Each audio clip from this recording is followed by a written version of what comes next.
అండి, బీరకాయ పెసరపప్పు కర్రీ చేసేది. ఒలిచిన బీరకాయలు, పెసరపప్పు స్టవ్ మీద కడాయి పెట్టి పప్పు వేసుకొని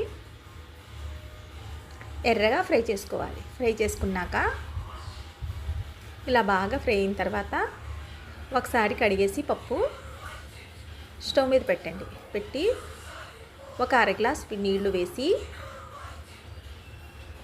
పసుపు, సన్నంగా తరిగిన బీరకాయ ముక్కలు, కారం వేసి మూత పెట్టి ఒక 10 నిమిషములు ఉడకనివ్వండి.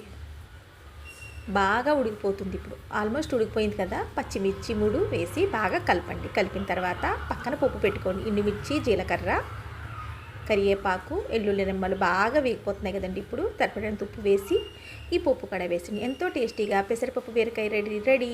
వీడియో నచ్చితే లైక్ కొట్టండి ఫ్రెండ్స్.